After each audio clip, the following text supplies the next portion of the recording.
Hey, welcome everybody. Welcome everybody to our Power in Knowledge and Action and Election Kitchen Table discussion. We are 12 days away from one of the most important elections of our lifetime. And we are actively voting even as we speak right now. And we're excited to bring this discussion to you to help you think about the issues and concerns that are active in the Latino community. The LLI, in partnership with the Latino Decisions and AT&T, has some new election data that we're going to share with you today.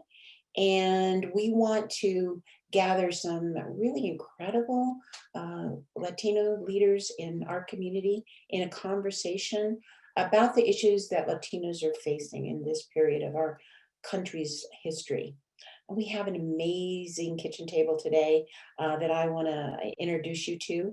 They come from different generations and different levels of political engagement and different geographic regions, because we wanted to have this rich, lively conversation about the issues that we are thinking about as we vote.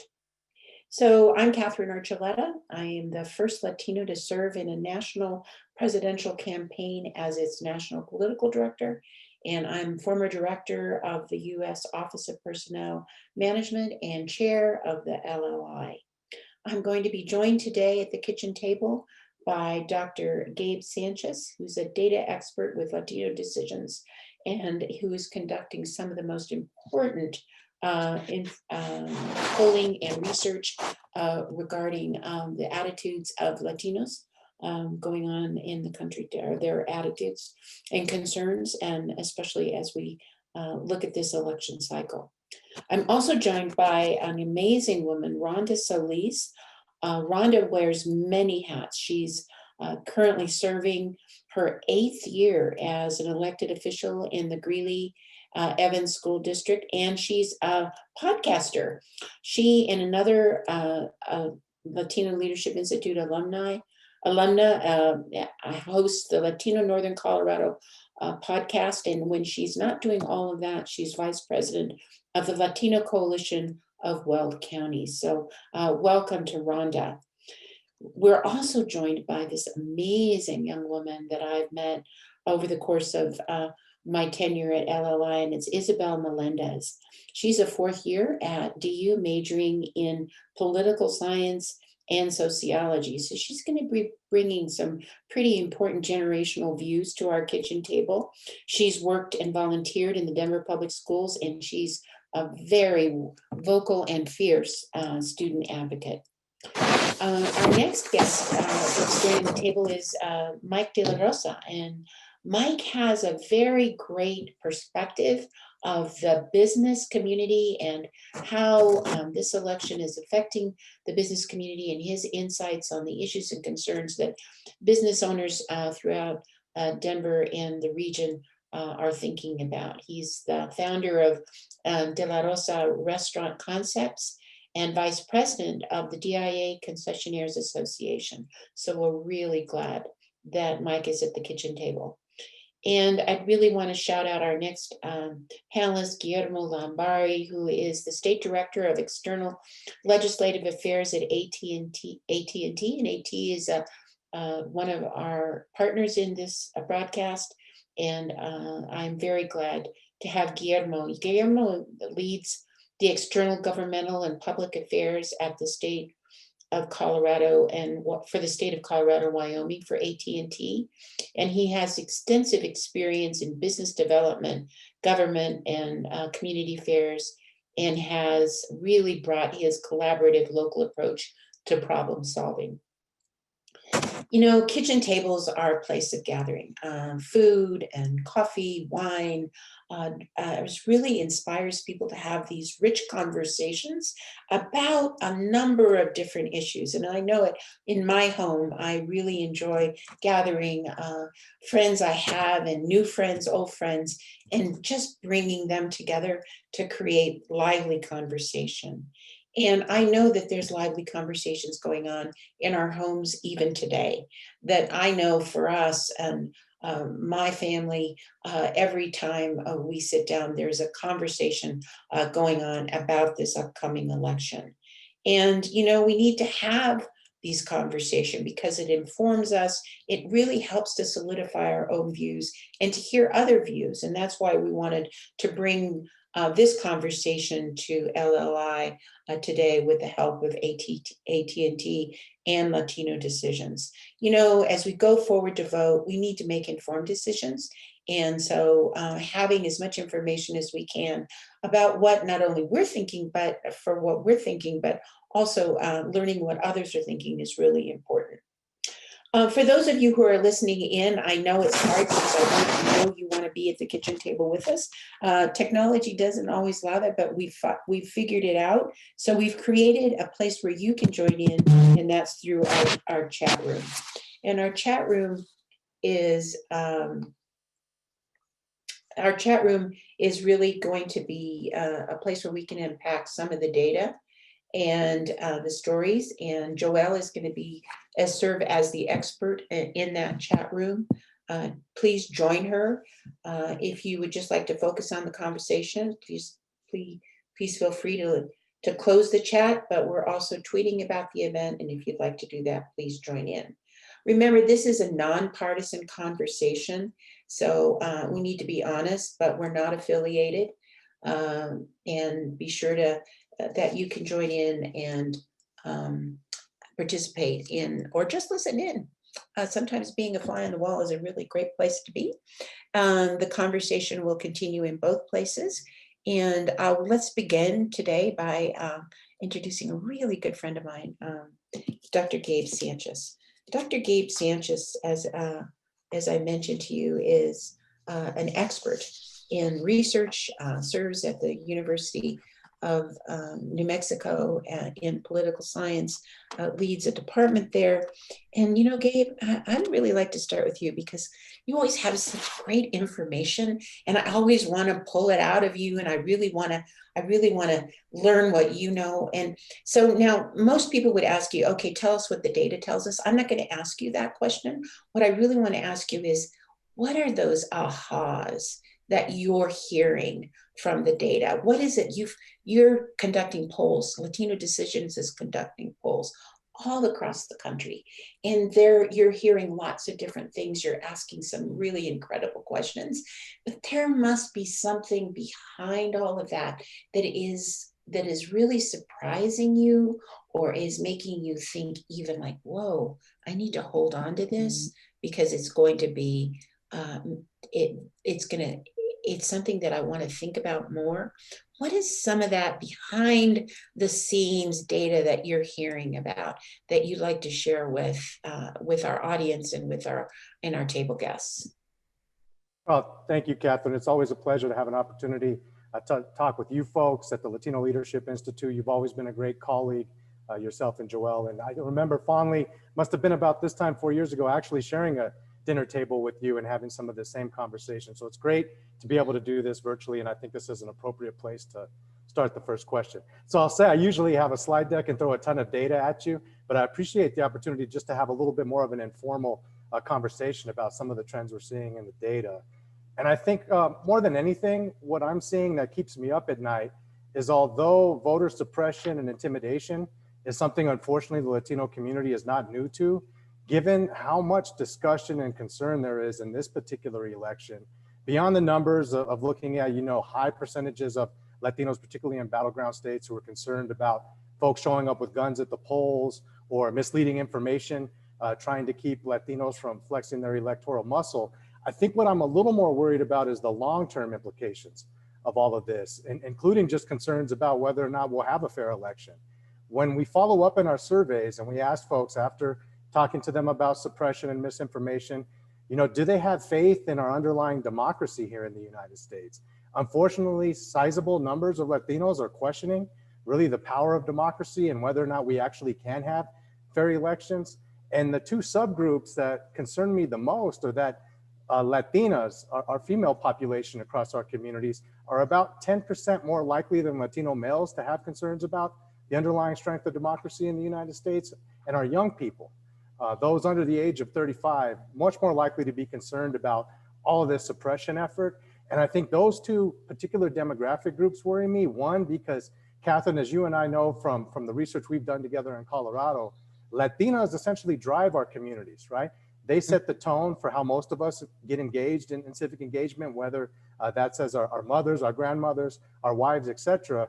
And our young people essentially are the strength of our electorate, right? I think when you look at the data, such a sizable segment of our population that's eligible to vote is under the age of 35, that those folks being worried about the strength of democracy and worried about the power that they have as voters, I think that's really beyond the data points what's keeping me up at night probably the most. Wow, Isabella, what do you think about that? I mean, you're a student, and the young demographic is one that Gabe and I have really just, wow, we're really studying and reaching out to. And for you, what does that mean? This faith in democracy, and can we trust our elected leaders? All of this, you keep hearing this, and sort of, what do you think, Isabella? What's your reaction to what Gabe said? Yeah, I definitely know a lot of my peers and a lot of people that I work with in different organizations. I think we are a little bit more critical about what it really means to vote, what it really means to be politically active. And I think a lot of the times there's that narrative that, our vote doesn't count, and that, there's so many barriers put in place for us to even, get our ballot out there that, maybe it's not worth it. And I think for myself and like my family, I definitely still urge all of my family members and all my friends to vote. And I think that just what I've been hearing is that I'm like, make sure you vote, make sure you vote. And everyone's like, yeah, I'm going to vote. So I think that although we're definitely more critical about what our democracy really is and what we're able to do, I think we also are really excited to be politically active, being the first, a lot of us is the first year we're going to be able to vote in a national election. I know for myself, I'm just pushing all my friends, make sure you guys vote, make sure you help your family members vote.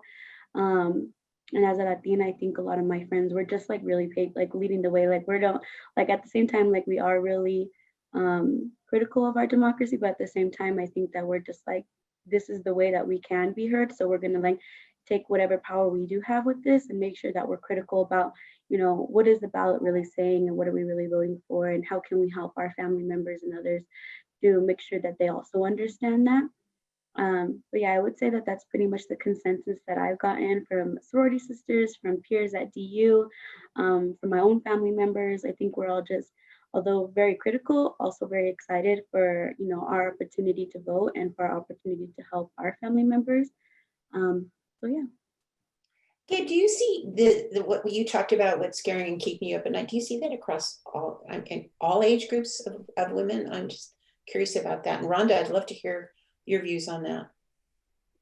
Yeah, I think the gap between Latino women and Latino males holds across all age groups in the community, but it tends to be highest among young people. And just as you just heard, right? I think that's a concern that many folks have.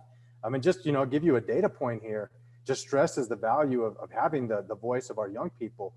43% of all Latino eligible voters in this cycle are under the age of 35 among the Latino community.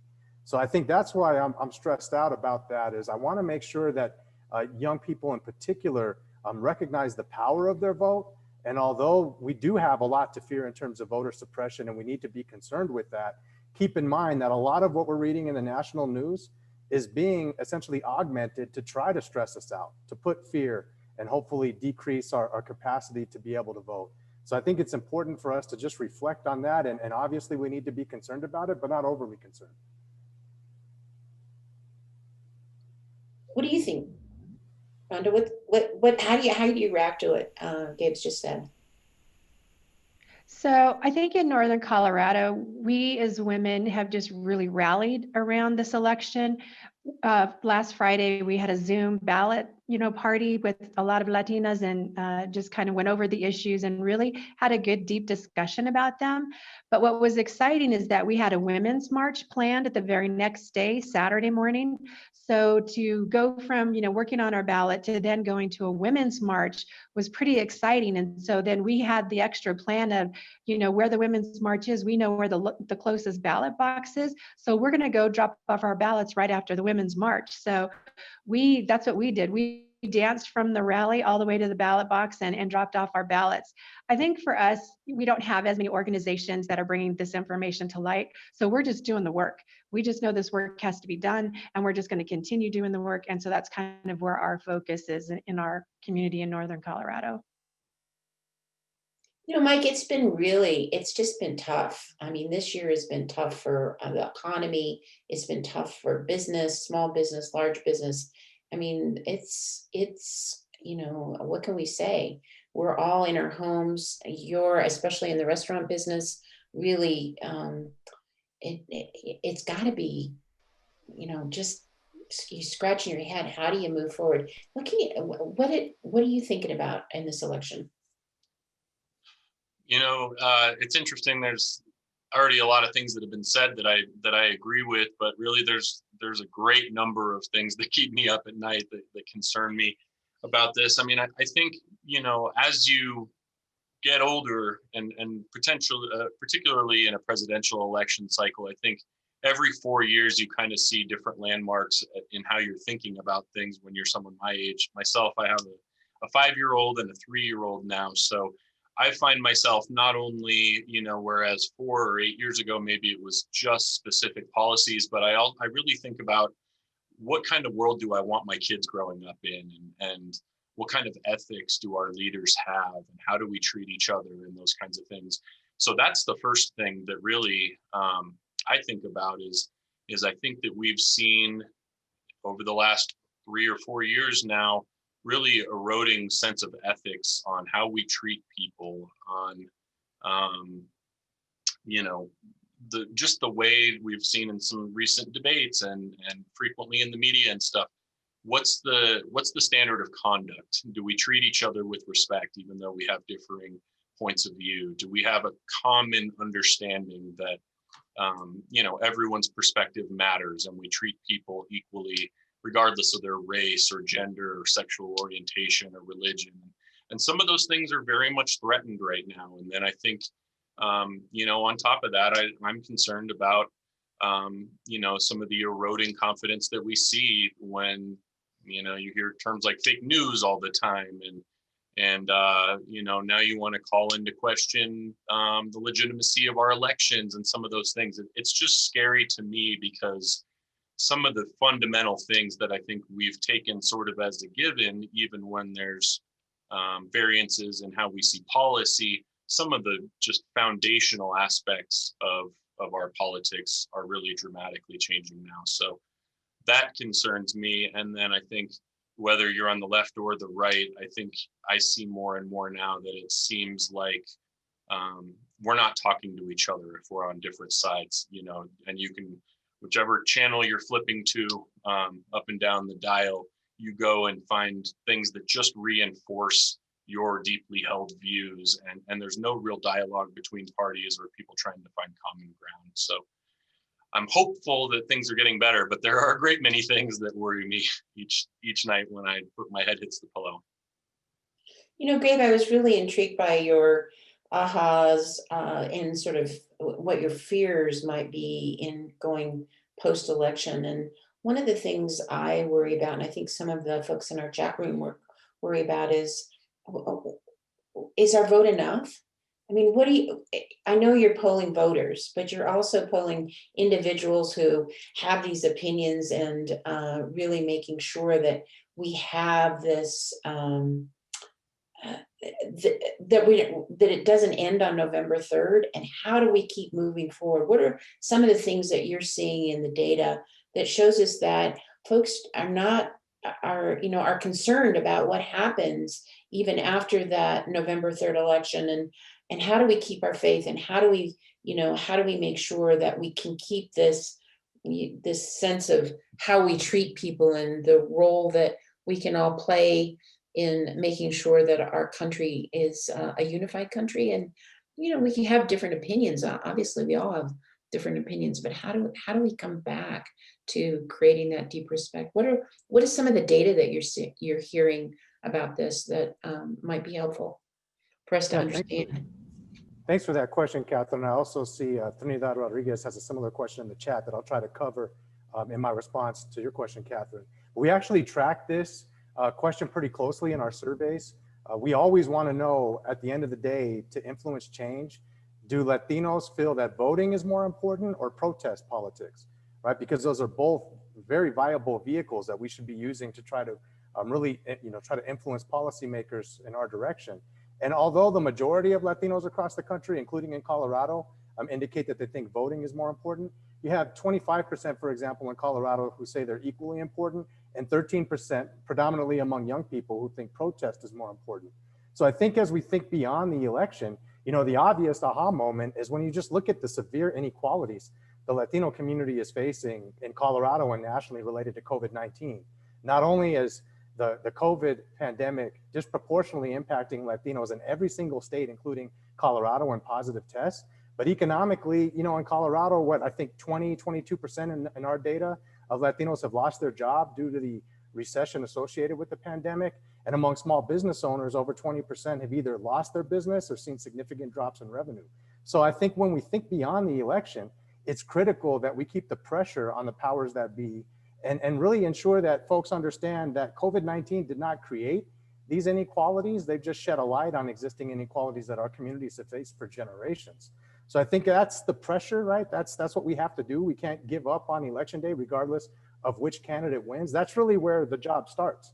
We have to continue to apply appropriate pressure, hold folks accountable, and make sure that we don't see the inequalities that we do also in the education front. Too many of our families don't have access to basic Wi-Fi to do distance learning right now, and that's a shame. That should not happen in this country. So I think those are the things that we can all see common ground on, regardless of our political party, and can really exert our influence well beyond the election and well beyond voting to hopefully see things improve for our communities. Guillermo, you move around in so many different communities. You're in the business community, you're in the nonprofit community, you're in the Latino community. What are you hearing? What are you hearing, and how do you react to what Gabe is just saying, and Mike and Rhonda? Well, first and foremost, I agree with a lot of what's being said, and I think that we can't take for granted the power of voting, right? I think regardless of the different issues that we're facing and the possible, the loss in confidence in the democracy that we participate in, we can't lose faith in going out and voting, because that is the strongest voice, and not just voting at a federal level. I think we have to, folks have to stay engaged locally. It's so extremely important. And I feel like a lot of the big change that can happen can also happen at a local level. So that's extremely important. I'm hearing throughout what I do and the folks that I interact with, and I'm a first generation Mexican American. I was born on the South Texas border in Brownsville, Texas, if anybody knows where that is. And so I'm the only one in my family that was born in the US. Everybody else was born in Mexico. So to start off with, being where my family is from, there was a lot of lack of believing that the democratic systems worked and the way that they were supposed to, and that sort of thing. So, I experienced things very differently. And as I moved around, I lived in Houston, and now I live in Colorado. I've learned that it does work and it can work, but we have to stay extremely engaged. But I am hearing a lot of the same things. I think folks, are sometimes feel beat down or don't feel confident in being able to make change. But I think trying to motivate each other and continue to stay engaged is the way, or the path forward. And hopefully, the more people that are voting, we see that these numbers are so high. I think we'll get a better idea as more people vote, more people engage. Hopefully, if the system works the way it's supposed to, we get a better idea of what this country looks like. Isabelle, there's a huge light just shining on all of the young voters. I know I'm working on it, Gabe's working on it. There are a lot of folks who are just working on bringing the young voter to vote for the first time, or vote for the second time, or even the third time, because we know that once you vote that many times, you're probably going to be pretty solid as a voter. I know what you're doing. I know you're really engaged. I know that your sorority sisters are really engaged, but what about some other folks that you see? Are you seeing something different than perhaps your own circle? Do you see something? What are you facing in engaging other people to feel the same way you do? Yeah, I think that's a great question. I think I do have a little bit of tunnel vision being here at DU.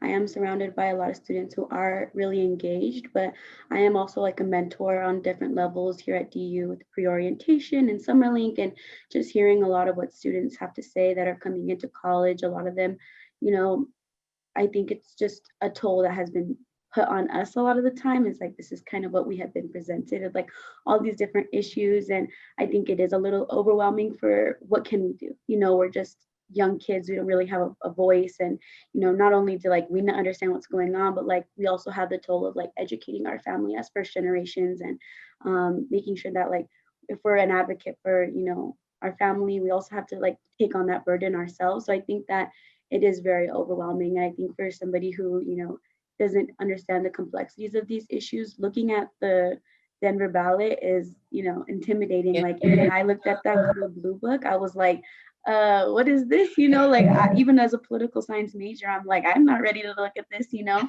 I think it is definitely overwhelming when you have 3 pages full and back of just like super intense text and then explaining that to your family members. I think that it's definitely easy to, you know, just kind of opt out of that and, you know, might vote, and like there's already that narrative that my vote doesn't matter. And you know, I think that that's something that's definitely been passed down and noticed in my family members. I think that it was interesting that Mr. Sanchez was talking about like the younger generation not being more like politically like ready to vote, because I've noticed that like mostly with like my family, like my parents and my uncles and my aunts, is that they're the ones who are like, I don't know why you're majoring in political science, you can't change the system, you know, like definitely that narrative. So it's interesting to think that there's definitely the younger population is not really that engaged. But I think that it maybe it's a different level of engagement, maybe like, you know, like the whole TikTok protests and what do we see like that. So I think that definitely seeing there's like a lot of intimidation, but maybe it's like different methods of being politically active. And yeah, I think just engaging those students and hosting voter, you know, registration events, what it means to vote, like how to understand what's on the ballot. And I think that'll definitely help definitely like students my age and kids my age. So yeah, that's kind of like what I've been noticing.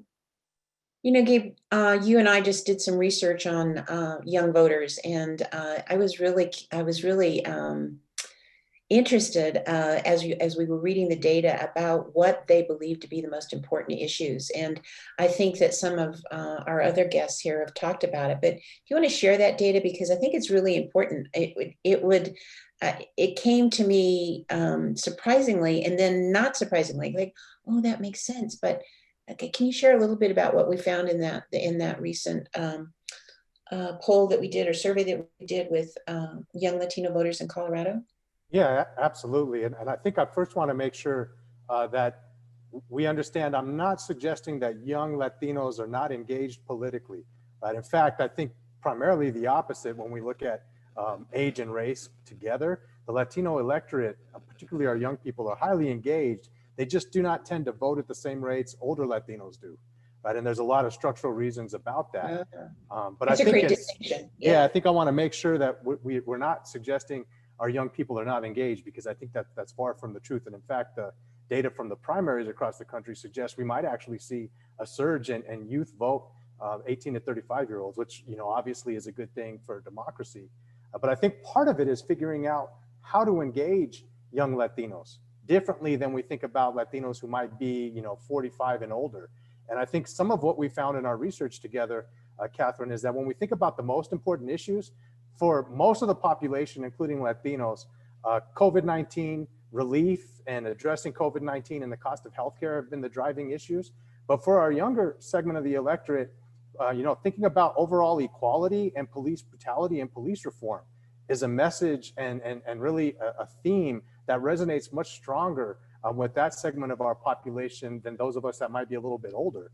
And so I think it's important that we meet folks where they are, right? We talk to them about, well, how will voting actually improve, you know, thinking about police brutality and police reform issues, which are so critical to them. And we're seeing that as these folks take to the streets and march across the country, including in Colorado. So I think it's important that we really use the data to figure out, okay, what do these folks care about? What are their issues? What are their concerns? And we try to articulate to them how voting, and I agree with folks who have already noted on the chat and the panel, that voting doesn't always mean presidential, right? In fact, if we're thinking about police reform, a lot of that is state and local.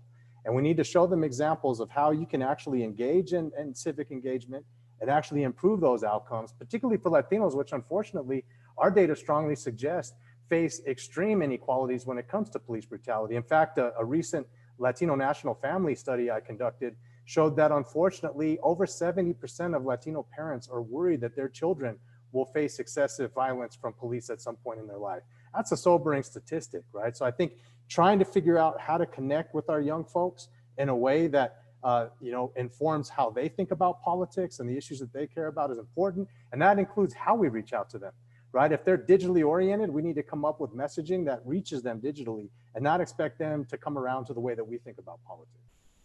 You know, Rhonda, you must have a great insight into young voters, and as a school board member, and also, you're active and on the podcast and really looking at all of the issues as you talk to your friends and your followers on the podcast. What are your thoughts about what we've just been talking about? So I definitely agree with the protest and voting is, extremely important, but I'd also add the element of how important it is to serve on boards and commissions. I think sometimes people feel overwhelmed, like, they don't have enough experience or they don't have a college degree, that they can't bring anything to the table. But I think they underestimate what their lens actually is, especially when you've been a part of a community for so long and you've seen what's changed, what hasn't changed, that type of thing. So we're really working hard to start a program to train people locally on how to sit on boards and how to sit on commissions and what that really entails, and really to empower people to feel confident enough to start applying for these things and eventually even possibly running for office. Again, those local, elections are very important. As a school district, one of the things that I see that we definitely can improve is making sure that, our young people understand the history. I mean, we just lost RBG, and you go back and you think of all the things that she's done for women that we've taken for granted. I mean, I didn't even know some of the stuff that she's done. So I think really educating people on what things used to look like, what rights we used to not have, and how difficult it's been and how people have had to fight for those. And I think once we start telling those stories over and over and really expressing that, I think it almost gives kids a sense of, okay, so I'm pretty privileged right now, and I need to make sure that that torch can be passed to me and I continue doing that work. But if they don't know the history, if they don't know the struggle, then a lot of them just take it for granted, like it's always been this way. So I think educating kids on the background, we just started a Mexican American Studies class at one of our high schools that you can actually get college credit for. And we're going to be doing it at another high school. And I think that's really important for our kids to know, especially of color. Our school district's over 50% of Latino, and we don't have this in place before. So that really impacts what their ability to really wrap their brain around of what their power is and where they came from and how hard people worked that look just like them, that have opened doors for things that they experience now. I think the other thing that we need to, really educate people in are the things that are behind the scenes, like redistricting committees that are, taking applications right now. A lot of people don't even know that that's going on. So unless you're really in the process, we don't even have any idea that, there's a committee that you can apply for and how important those different views and voices are. So again, it's that process of, if you're not involved in the political process on an ongoing basis, you may not even have any idea of all this stuff happening behind the scenes. So I think it's really important that we keep educating people on what's happening, what's coming up. And I think for our community, we kind of struggle because we're not like the metro area. We don't have a lot of nonprofits that are doing this work and keeping this work going in paid positions and that type of thing. So what happens is we see this, push around election time, and then it goes away. Or we see organizations that come into our community to help, and then it goes away. We really need to find a structure that we can keep these conversations going and keep this work going. And that's kind of why we started the coalition. One of the things that both Chris and I talked about from attending LLI is, if what you need doesn't exist, then you need to create it. So we're figuring out how to create these things in our own community to make sure that we continue having these conversations. Another huge, barrier for our community is we don't even have bilingual ballots. So you look at our population as 44% Latino, and we don't even have things that people can read or even possibly understand. So when you talk about that feeling of your vote doesn't matter, it's almost a message of it really doesn't matter because we don't even put it in your language. So we need to, really push on our end as community members to really have the ballots in the future to be in Spanish. And also, what we've done is made sure to start touching those communities that maybe have not had any outreach and start that work. And hopefully, even within our Latino community, we have differences in different ways that we've, dealt with each other, and sometimes not in a nice way. We need to have those tough conversations too. And one of the things that we saw here when the raid happened was in 2005 and 2006, all of that energy and stuff of people thinking that they were born here and they're not susceptible to being treated like that, that went out the window when the raid happened. There was so much racism that was in people's face. They didn't care if you were born here. They didn't care if you had your papers or if you were in the process or anything like that. Everybody that was brown was lumped together. So I think we as Latinos need to have a serious conversation of, it's great to protest because that shows power, but how do we take that power to the next level where it's an ongoing presence and it's an ongoing energy that the community and elected officials are going to have to deal with? And so that's kind of why we started the coalition. This work is missing in Greeley and Evans, and we're even partnering with an organization out of Longmont. They're called the Longmont Latinx Voice. So we're even trying to take it even more broad to see how we can partner in other communities and make Northern Colorado a fierce voice for the Latino community. Gabe, you've had a great focus group right here. It's been a wonderful time to hear views and perspectives from young voters to businessmen to active advocates in the community and business people. What are you thinking about what you just heard? Well, I think one takeaway is, what's become crystal clear is regardless of how you engage, whether that's through voting, through protest, through boards, there's a lot of avenues for us to do that. And so I think it's just important for us to think through, how do we go about the process of trying to hold the powers that be accountable? And I love the suggestion of boards and committees, because too often, those of us that fill those slots, we're the only Latinos at those conversations. And I think one thing I would recommend to those of us that are, just aging myself, I'm 41. So those of us of that generation that are now being asked to join a lot of these boards, one thing that I've always done is say, hey, I would love to do that, but can we open up a spot for one of my students? Can we open up a spot for somebody of the generation behind mine to give them an opportunity to have that experience? And so that we hear from folks that are a bit younger than myself. And so I think all of us can play a role in ensuring that we have equal access points to these conversations. But I'm sure, Katherine, like myself, you sit in a lot of boards and a lot of power player discussions where you look around the room and you wonder, why is it that I'm the only person here that's supposed to speak on behalf of our entire community, right? Yeah. So I think that's one big take home message, is that regardless of how you engage in the system, find your path and stick with it, because unfortunately, if we don't, right, basically this take home message is going to be what we're going to hear after the election. Wow, Latinos, there were 32 million of you who are eligible to vote, but only half of you turned out.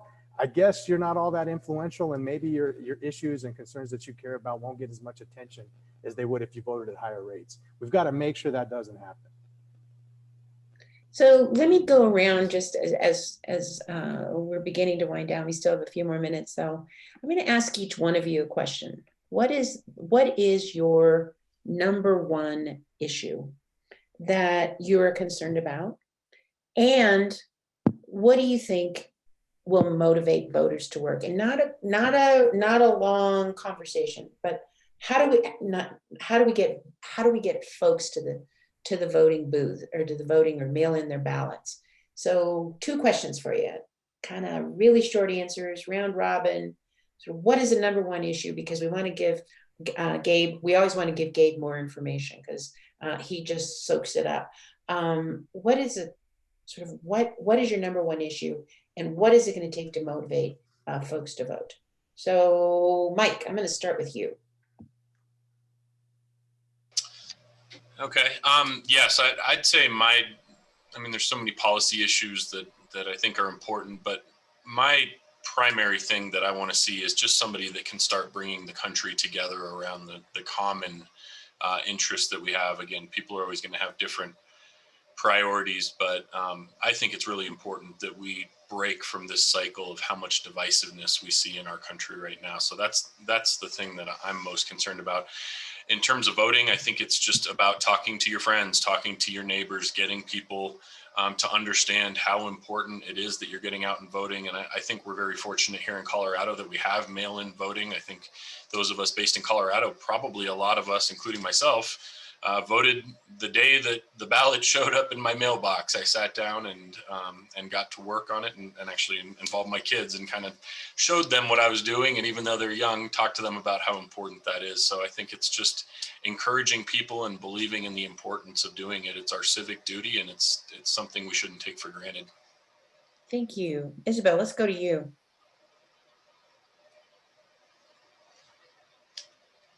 Yeah, I think for me, definitely, I think we're right in the middle of a huge civil rights movement. And I think that addressing this and really just recognizing the history, like Rhonda said, teaching our young people about what really, happened to so many marginalized communities, especially the Latino community.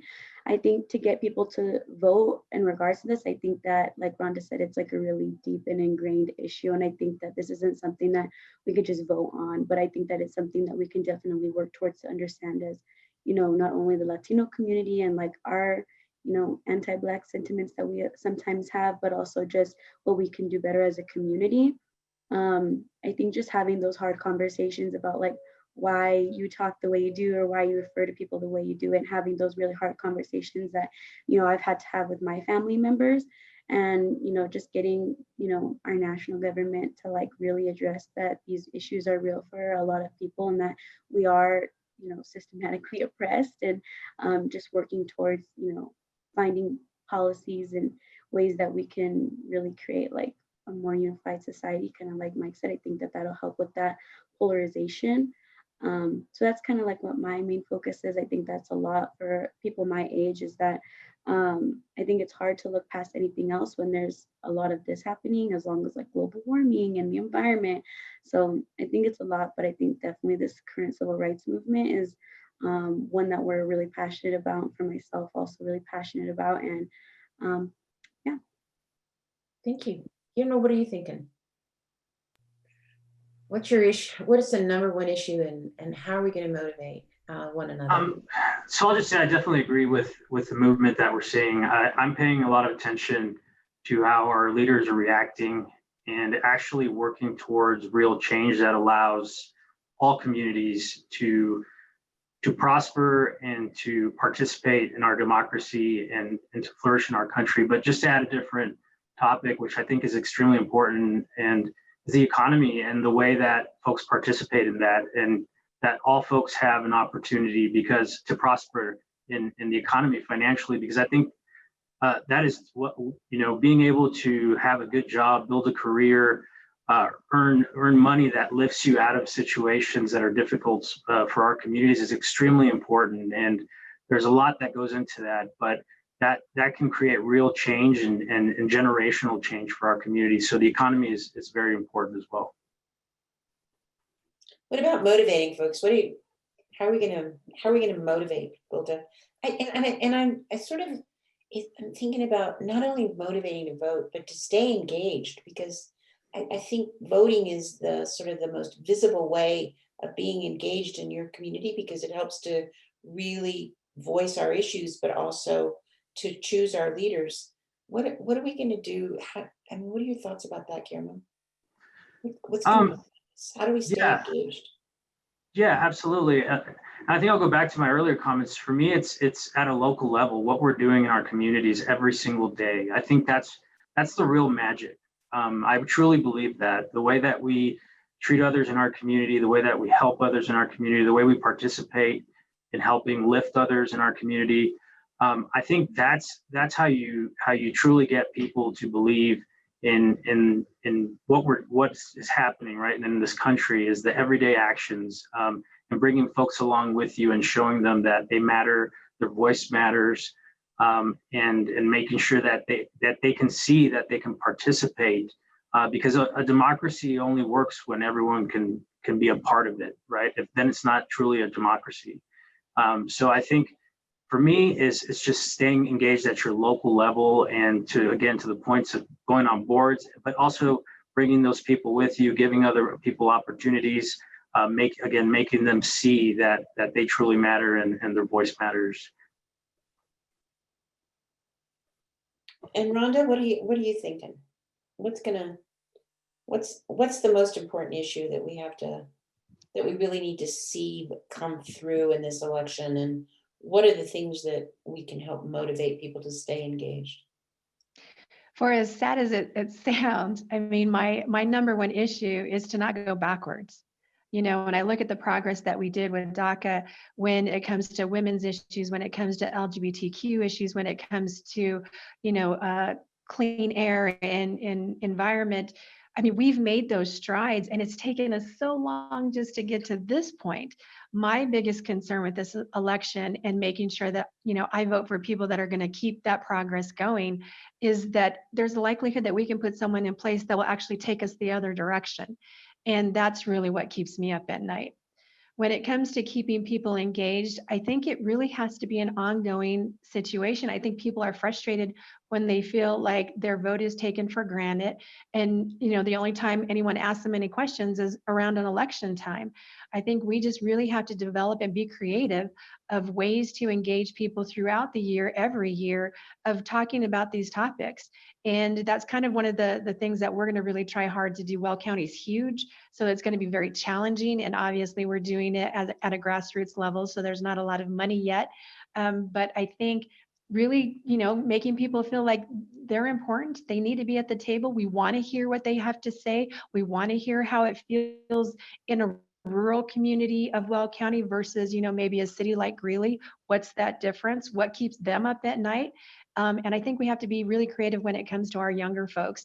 I have two young kids, one's 30 and one's 27, so it's not real young, but for me it is. And it's like, what's going to get them excited? I know the information and the conversations around injustice, that's been really huge. That's been something that's really, gotten them to really pay attention and start having conversations, even with me as a parent, having those conversations with me as far as what's going on and what I see, what I feel.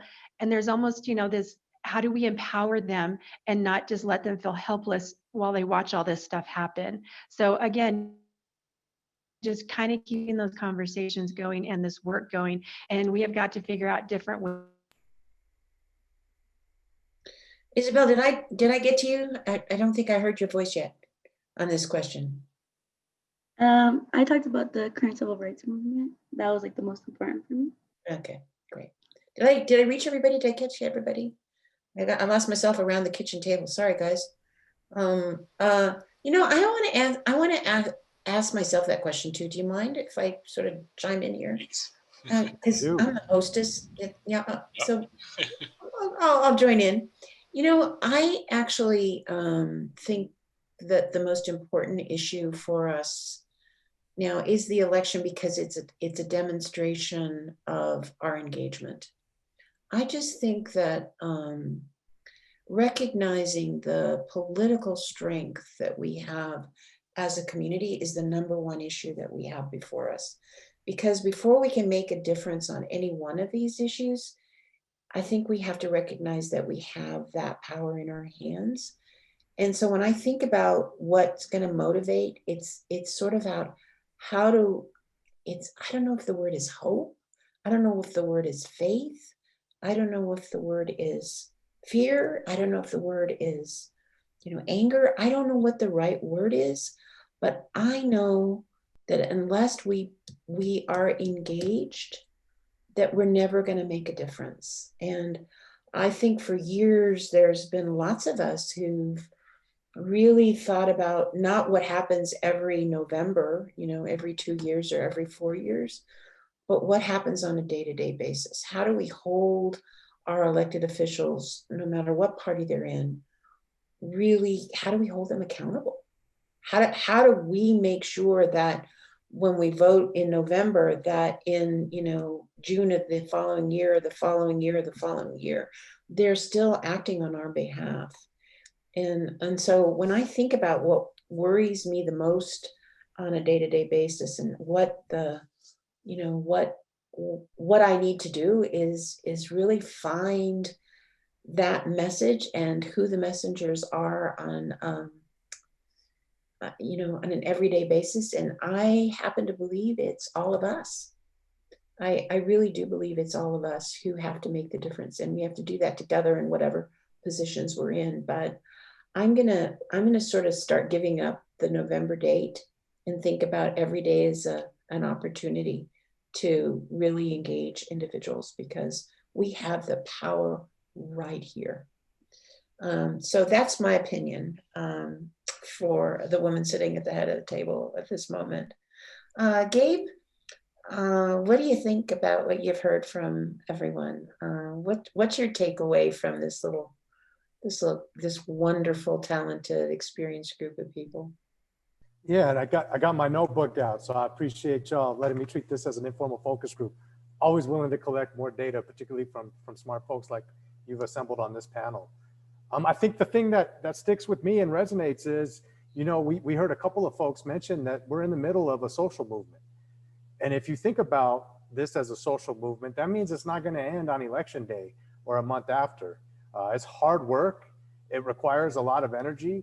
But I think if we think about this as a continuous movement, and we continue to apply pressure, not just, and this is key, not just to political leaders, but to business leaders, right, and exert our influence, right, we will see the collective change that all of us are hoping that we see in our lifetime. But has been noted from everybody here, that's not going to be a quick movement. We're dealing with structural racism, which means, unfortunately, that electing better people into those offices isn't necessarily going to translate into immediate positive outcomes, right? We have to continue to push, in some cases, to dismantle some of these systems that were not created for those of us, right, that are essentially Latino and brown, Spanish speakers, immigrants. The systems were not created for us. So we're going to have to push not just on the political system, but all of those systems to actually see dramatic improvement. And I'm confident we'll see that happen, primarily because of the energy that I see from the panels like this that I'm on, where folks are willing to do that hard work and aren't going to stop on election day. Thank you, Gabe. The most important thing that we can do in the next 12 days is vote. And we need to lead by making choices. That's the most important thing that we can do. And it's not something that just happens by chance. It is really a choice we make to make our voices heard. So I hope that all of us have a plan. It sounds like a lot of us, including our panelists, got our ballot in the mail and sent it in the next day. So good for us. But if you haven't, I think it's really important that you do make a plan. I hope the conversation today has really helped give some insight about what other people are thinking, because I always enjoy knowing what other people are thinking, and they give me food for thought as I go about my daily life. We have these incredible panelists, and they're an example of the talent, expertise that we have in our community. They're our stories. Our stories are the most important thing. And as Isabelle reminds us, that the fight goes on, and it will continue to be our fight that makes sure that our voices are heard. And this is just one way. Participating in a webinar is one piece of our ongoing engagement in the election. LLI is a partner in sharing these views and bringing these issues and concerns to the Latino community and our allies.